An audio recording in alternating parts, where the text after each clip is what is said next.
You're listening to In One Ear Local Music News with Casey Warner, and today I am very privileged to be joined by none other than Dean Collier, bassist and frontman of the band El Astronauta from Bowling Green, Kentucky, 270's very own. How are you doing tonight, Dean? I'm doing good. How are you? Oh, I'm doing very well. Like I said, I'm very privileged to be here, and I'm glad you're my guest today because we've talked a lot before and we've talked about music, but tonight we're going to dive into some stuff we've never discussed, and it's going to be a nice night for some music talk and interview, if you will, and a great night for this podcast. This is going to be awesome. Are you ready, my man? I'm ready. All right, let's Hello, do this. E-Town. Oh, yeah, of course. Got to shout them out. All right, so first, tell us a brief bit about the band you're in and what else you may be doing right now involved in musically. I'm strictly in El Astronauta right now. I don't have any side projects or anything else going on, and it's really cool because in the past I've always done multiple things, and Right. This is the first time I've ever really devoted to one band at one time.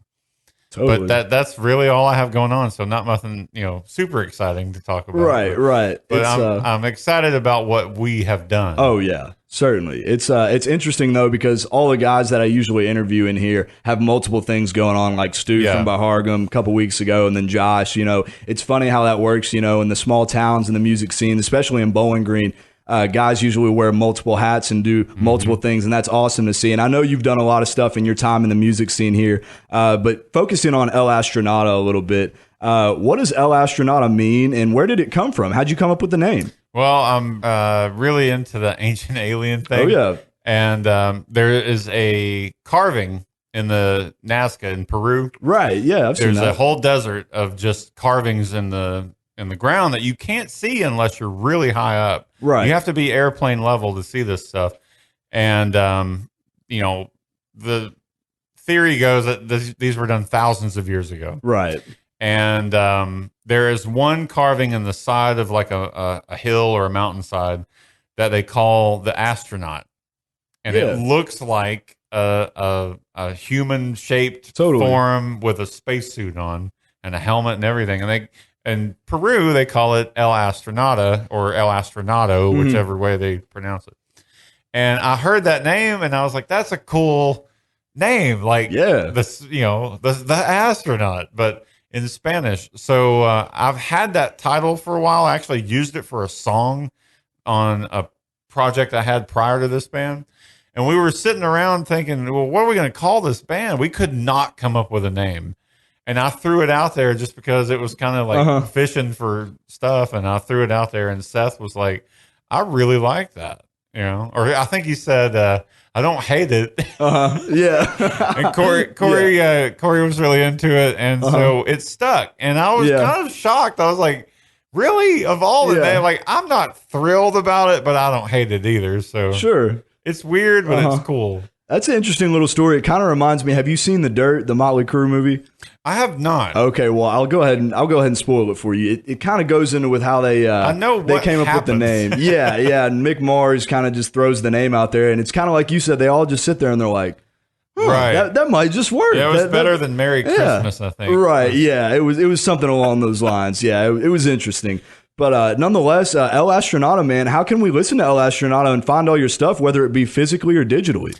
Physically, in Bowling Green, 2 record stores have our CDs in stock, which is really cool. And I have to give shout out to Hard Copies in Greenwood Mall and Mellow Matt's Music and More on Small House Road. Those are 2 independent record stores, and they support local music hardcore.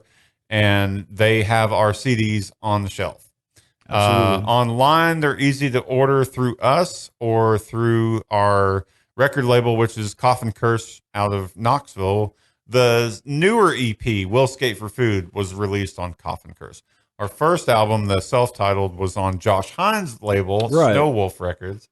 So, but they're both available through us, through the band site, but Coffin Curse has them.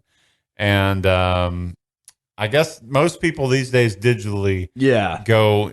We're on Spotify, we're on Bandcamp, and YouTube is cool because it's got the audio, and some of our songs have music videos that we've made.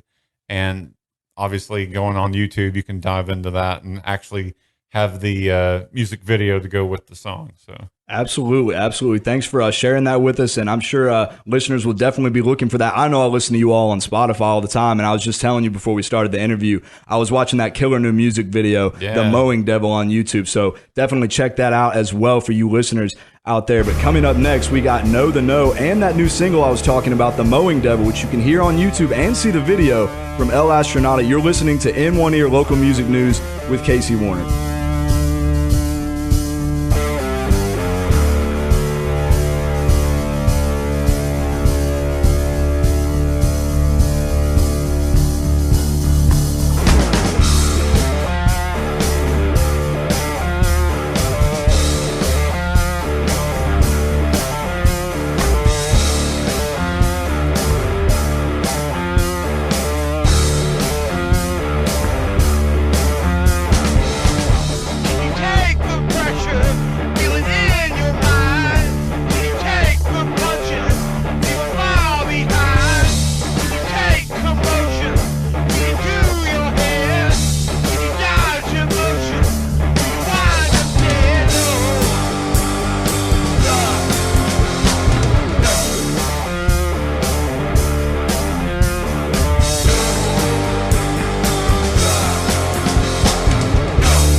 I'm back here with Dean Collier of El Astronauta, the bass player and frontman of El Astronauta. We got some more good questions to discuss here, and I'm excited to hear your answers to these ones because these are going to go a little bit more in depth. Get tricky. Oh, yeah, here we go. We'll get tricky. All right, here we go. So we got, speaking of listening to stuff, what kind of stuff did you listen to starting out as a kid that got you so interested in making all this music? Interestingly enough, at the time and point that we were sitting here doing this, Van Halen was a huge influence on me. Nice. I think one of the earliest memories I have as a kid was listening to Van Halen. I heard Diver Down when I was 4 years old or something like that. And I immediately dove into music as a child because my mother's side of the family was very musical. And my grandmother had Elvis records. My uncle played guitar and worked with like Sam Bush and played in a band in high school with Sam. And my cousin Mike and my brother Brad, we all grew up with a musical household, but it wasn't forced upon us. It was just kind of there. Yeah. And we all three picked it up and went with it and kind of self-taught for the most part. And Van Halen really struck a thing for me. But I remember really young hearing things like, Elvis, which he had only been dead for a few years at that point. Right. Joan Jett had a huge hit with I Love Rock and Roll. Oh, yeah. That came out. I remember when MTV came on, and I remember watching all the videos, and that opened a lot of doors for me. So, I mean, I can say things like, Huey Lewis and the News, and Van Halen, and Quiet Riot, and Twisted Sister, and Rat. I could go on and on, but it was all there. And it was not only the hard rock of the 80s and 70s even. I remember hearing Zeppelin records on the radio when I was a kid, but like all the popular stuff on the radio, I heard it. I just didn't really know what it was. Right. But I can retain and remember a lot of childhood memories of hearing music and songs of that nature, mostly from the radio. Awesome. So I gotta ask you this question too, because you talk about Van Halen so much. You mentioned Diver Down. What's your favorite song of Van Halen's of all time? Ooh, wow. Whether it be Sammy or David Lee Roth. Well, they both have great stuff. Yeah. Unchained is probably the coolest song I think ever. Like, it's just a great song. Oh yeah. But In the Simple Rhymes, probably one of my favorite Van Halen songs. Sweet. I mean, there's so many. There is, it really, man. it's hard. That's a hard question. I know you mentioned Diver Somebody Down. Give Me a Doctor. I love that song. Yeah. I could really just make a top 20. Yeah, man. I mean, you mentioned Diver Down, Little Guitars. That's one of my favorite songs. Yeah. I mean, I love that Cathedral was mind-blowing to me. Yeah. They were like, that's a guitar. I'm like, that's a guitar? Right. That's crazy. Yeah. Uh-huh. But yeah, he was a super inventor. I mean, his death recently just hit me like a ton of bricks. But yeah, Van Halen had a massive impact on me as a child. And then growing up, it was kind of like Van Halen and everything else. Right. I too discovered the Beatles and Kiss and Led Zeppelin, which had all already been done by the time I was discovering them. But, I don't know. The music of the time when I was a kid, man, it was the 80s. Yes, sir. Absolutely. MTV, whatever was on MTV was on the radio. And so it was kind of like, that was it. Right. I'd go in Greenwood Mall, the record bar and Music Land and disc jockey, and I bought it all, man. I had everything. Awesome. Good stuff there. So here's another question for you, kind of digging deep, making you think a little bit. How do musicians across the state that you've met, whether it be, Louisville, Lexington, here in Bowling Green, or anywhere in the state, how do they influence you and what you do? Oh, wow. I think there's a lot of people that will say things like, man, I heard this band the other night and they're so good, it just makes me want to quit. I've never said something like that. No. I see a band and I get inspired. I want to keep going. And when I was younger, I would see bands come through here like Superfuzz is one that comes to mind. Good God, I saw some incredible shows at that point of them especially. And it influenced me. Now, these guys were older than me. And then you fast forward to now, and I'm seeing kids that are 20 years younger than me that influence me to keep playing.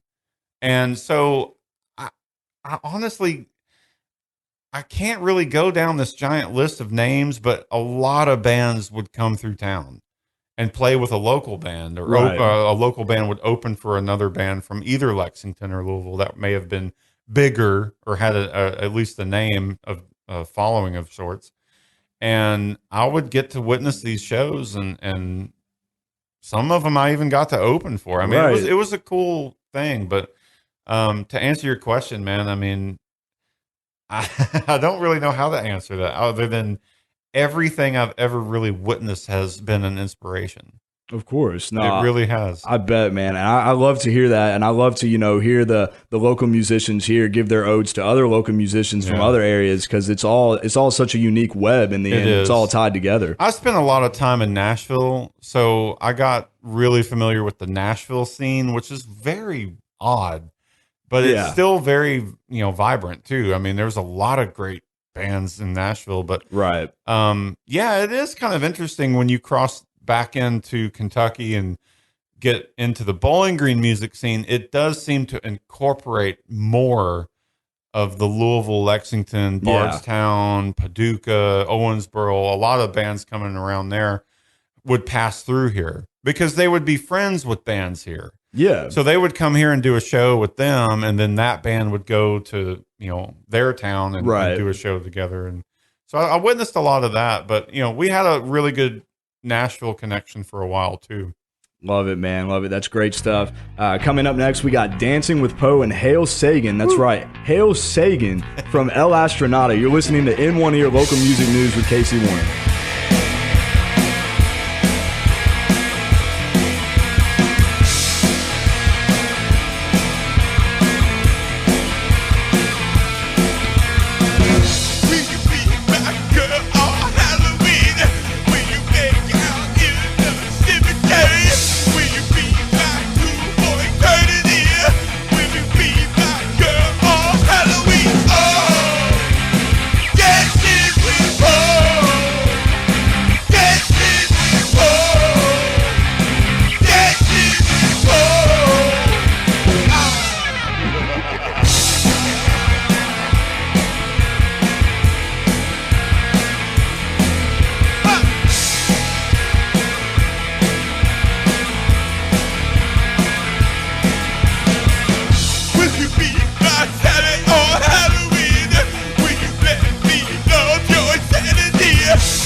Back here with Dean Collier of El Astronauta, the frontman and bassist of El Astronauta, the Bowling Green Band, 270's very own El Astronauta. We got some more questions here, just a few more questions here. I hope you don't mind that, Dean. No, I don't mind at all. Of course, and I want to point out, you're saying my name correctly, and I love that. Oh, yeah? So how do most people say it?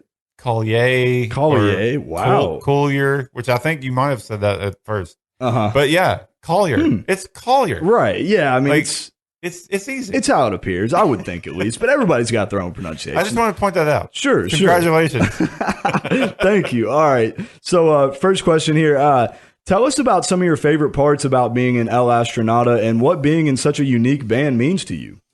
Well, I struggled for a while when we first got going because I was coming out of a solo project, and coming into this, it was like a clean slate.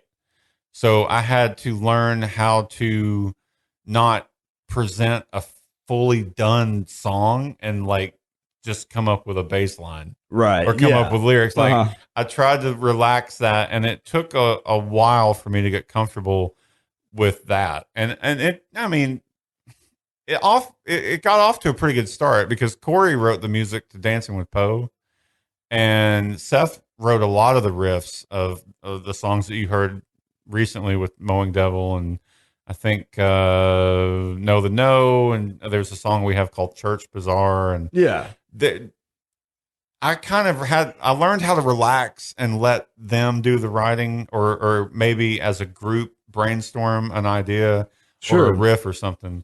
But it's a great experience, but unfortunately I had some struggling and some adapting to do. I bet. But it's great. I mean, I think where we stand now, we're not far away from celebrating our second year of being a band.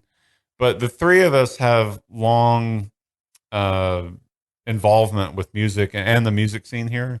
So we may be a fresh young band as far as the three of us go, but all three of us have done other things. Right. So I think the history between all three of us made it easier to just kind of fall into it. But yeah, I don't know. That's a hard one for me to answer so shortly, but yeah. Good stuff there, man. I really do appreciate, all the unique things that all the band members, might as well shout them out here. Seth Wilson on guitar and Corey Link on drums. All you all are definitely very talented musicians and all have unique roles in the band. Shut up. Don't tell them all these things.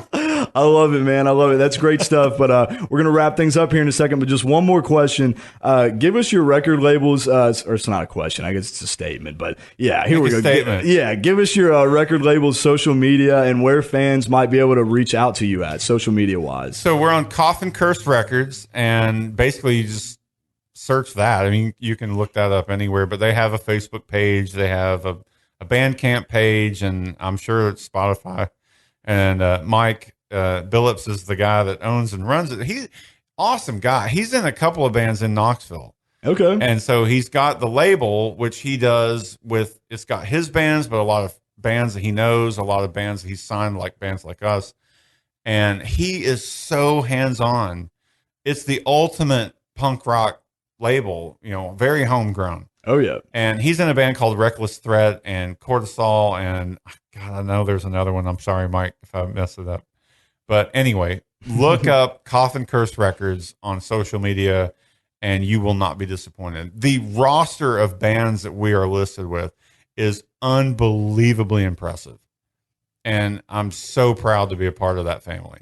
But I want to thank Josh Hines because he released our debut album on his label, which is Snow Wolf, which is strictly like a Josh Hines label. Right. It's like every band he's ever done, and his solo stuff. But he's starting to get more and more bands from out of the area on his label too. But yeah, our first album was released on Snow Wolf Records, and I definitely recommend you look that up too, because they've done a lot of great stuff. But we're on Coffin Curse Records now, and they're based out of Knoxville, Tennessee. So they have a lot of bands on Knoxville area, a lot of Tennessee, Kentucky, South Carolina, Georgia bands, North Carolina. And it's growing. It's really growing fast, and we're so proud to be a part of it. Awesome. That's great stuff, Dean. I love it. It's been a pleasure to discuss all this with you and get your thoughts on some of these questions and to hear about your influence locally and El Astronauta and all that. So thank you for your time, Dean, and we'll definitely have to do it again soon. Thank you, Casey. Anytime, man. Of course. Coming up next, we got Be Mine and Damn Universe from El Astronauta. You've been listening to In One Ear Local Music News with Casey Warner.